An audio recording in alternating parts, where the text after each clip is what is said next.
everyone, and welcome back to another quick video in the greenhouse. So I'm on a night shift today, so I'm not going to get down to the allotment. I've got some work that I want to do down there, which I do on my days off later in the week. So I'm on nights tonight and tomorrow.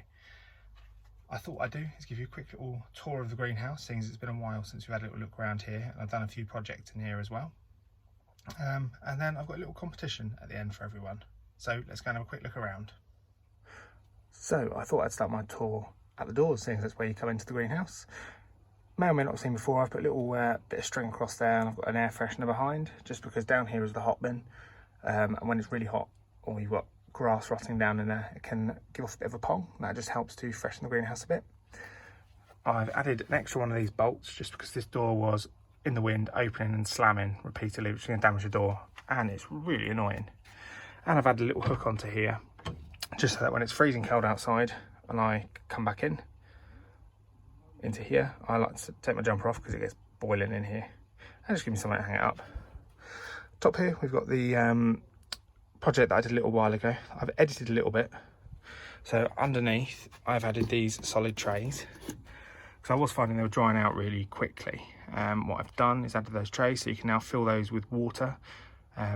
You don't have to have the soil touching, but it means that when it evaporates, it then drips off of the lids on here and drops back into the pots. They have been getting really hot in here though. As you can see up here, we've had a couple of these trays melt. But, hey. Now, this is the salad tray that is looking rather sorry for itself. I didn't water this for the last couple of days, which has meant that it's all drooped over. I know it's really alarming, and it looks like they're all going to die, but this happens probably on a weekly basis when I do a couple of night shifts, a couple of day shifts, get in and forget to water them. So these have been watered a little while ago, and probably within the next couple of hours they'll be up, looking very green and fresh again. We've got my runner beans here, and this is the second lot I've sown. I've got some of them down the allotment already, and I've got some field beans down there. Obviously we've had the unexpected frost over the last couple of days, so I don't know how well the ones at the allotment are doing, but if they're not doing particularly well, then I've got these ones ready to go in, and I'll plant another lot to go on another side of the frame that I've got.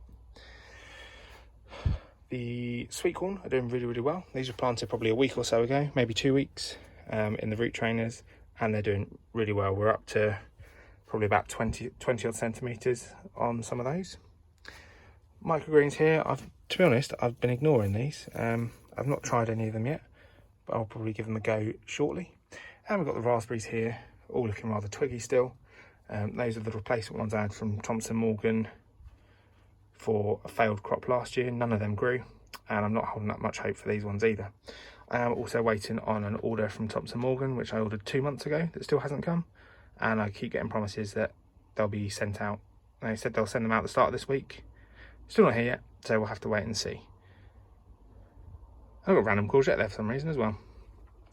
Now down below, I've got some spring onions. Again, these haven't been watered for a little while.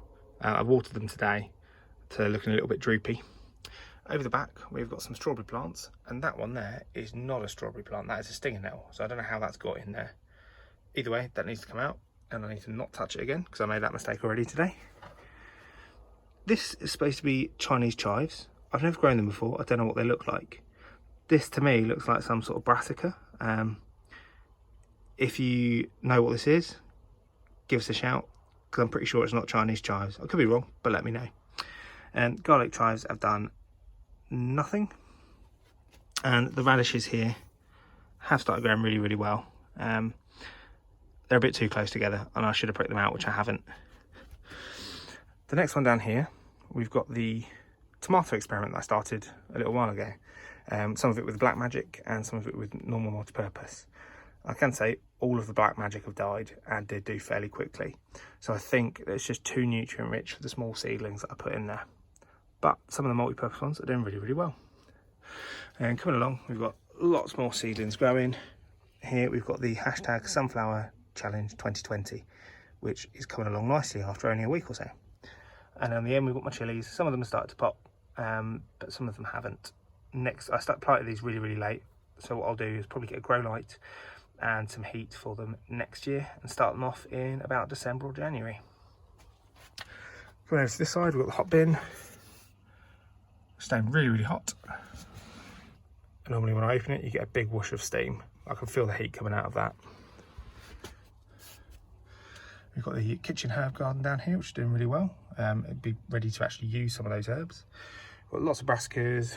We've got some of the leftover peas that I was going to use as pea sprouts. And we've got some sweet peas over the back as well, which are all doing really well. This is my tray of tomatoes. I've given some of these away already. And I will probably be planting a few more for certain varieties. This one, I believe, has got courgettes and some cucumbers, all doing really well. And there's some other stuff over the back, but I'm not 100% sure what. More courgettes. These were out of the Mr. Fothergill's set, doing really well. This one I know has got some sweet peppers at the front, and to be honest, going towards the back, I can't remember what's in there. Same with this one, although I can remember there's some, I believe they were chard at the back. These are all different varieties of herbs. I think we've got some sage in there, some thyme, some basil, some parsley. You name it, it's in there. And the same for this one as well. Up here, what we've also got is the pea tubing that I put up a little while ago, and within the last couple of weeks and planted. Already looking really, really good. So give it another few weeks, those will be ready to go to the allotment, and I can start in here again with more peas.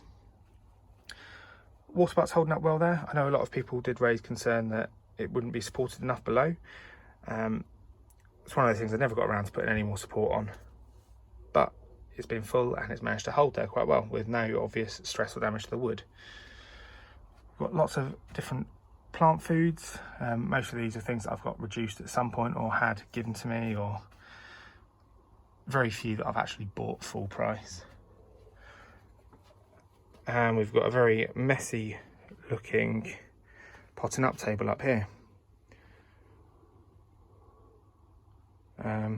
Looking at the thermometer in here as well, I've had a big range, so we had 0.6 over the last few nights. It was frozen outside, I actually had to de-ice my car, but in here it stayed above 0. I did forget to put my heater on, but we've stayed above 0 and nothing looks to have suffered in the cold. We have, however, been up to 47.1 degrees, which is quite warm. I may have to consider getting some sort of ventilation, like an auto vent in here. So there we go, that is the greenhouse tour today before my night shift. It's a mess, it needs a tidy, which I will get around to doing at some point. But the bit you've all been waiting for is competition time. So I've recently hit the 100 subscribers mark, so thank you for everyone that has subscribed. I did a competition at 50 subscribers, so I thought I'd do one at 100. And I thought what I would do is give a prize that is something that I use a lot. So you've seen all my paper pots. What I thought I'd give away is one of these paper pot makers. I found it really awesome. You can make the size of the pot that I've got, and you can make a bigger pot as well. So I'm offering this 3-to-1 competition winner. And my plan is to ask a question. I want you to email me at the email address I put in the comments below, in the description below. So the question I'm going to ask is, what are the varieties of sunflower that I am planting or have planted for the hashtag Sunflower Challenge 2020? So that's which varieties of sunflower am I planting for the hashtag Sunflower Challenge 2020. Drop me an email to the email below this, and I will give you all a number, and I'll do a random number generator to pick the winner, like I did last time, just hopefully with a better results video than last time. So I find these really useful. It does mean that now we can get compost. Whether you've got pots or not, you could use this and make pretty much unlimited pots. So good luck to everyone that enters. Thank you for watching my video. If you can, give it a like, give it a comment, give it a subscribe, and I'll be very grateful. So thank you for watching. Take care. Happy allotmenting.